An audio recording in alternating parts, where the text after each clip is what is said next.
Well, hi there, Internet. My name's Court, and you've got courtside seats for my review of Shirley. Let's do it.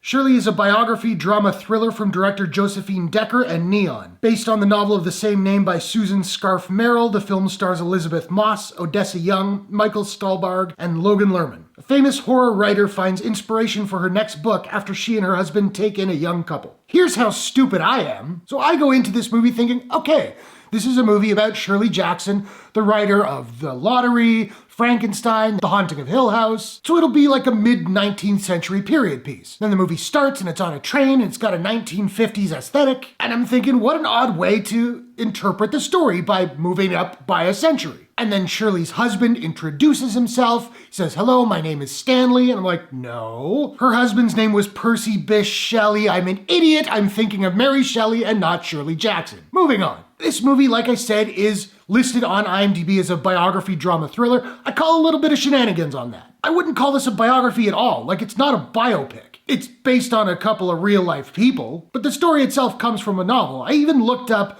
Odessa Young's character's name. The only two places that it shows up are Wikipedia entries for the book and for this movie. Now, the acting in Shirley is really top-notch. Michael Stuhlbarg is Shirley's husband, Stanley. I loved him in this movie. He's an absolute character. Logan Lerman was solid, although he stood out the least of the four leads, possibly just because he had the least amount of screen time, and not as much was required of him acting-wise. I was very curious to see what Odessa Young was going to do in this movie because I'm not familiar with her as an actress, but she will be playing Franny Goldsmith later this year in the new miniseries adaptation of Stephen King's The Stand, which I'm super looking forward to, and that's a really major character. I did a video about The Stand and all the new news that came out a little while back. I'll link to it up there somewhere if you want to check it out. I thought she was wonderful in this movie. I really liked her. Now I'm even more psyched for the miniseries. But this is very much Elizabeth Moss's film, and she absolutely crushes it. She flirts between tenderness and cruelty and even a little bit of psychosis. She does it fluidly. Between this and The Invisible Man, she's really on a roll this year. Now, this flick is a bit of a slow burn, and despite being only about an hour and 45 minutes,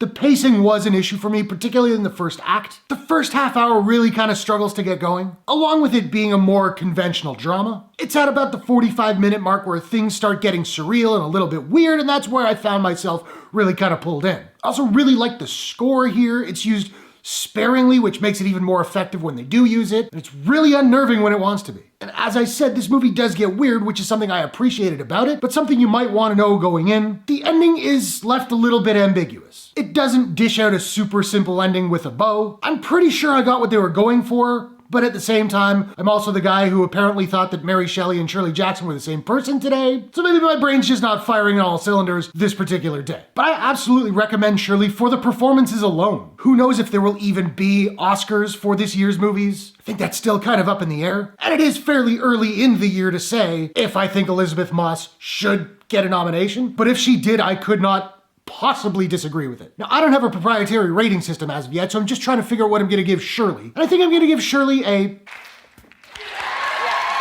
out of 10. So now, I want to know, have you seen Shirley? What did you think about it? What is your favorite Elizabeth Moss performance of all time? Whatever your thoughts, hit the comments below. Let's discuss. If you enjoyed this review, please smash that like button and give it a share if you really enjoyed it. And hey, why not take a second, do me a favor, click subscribe and ring that bell to subscribe to my channel for more movie reviews, entertainment news, trailer reactions, all that good stuff. Hope you guys are all safe and healthy. Thanks very much for watching. I'll see you all in the next one. Take care.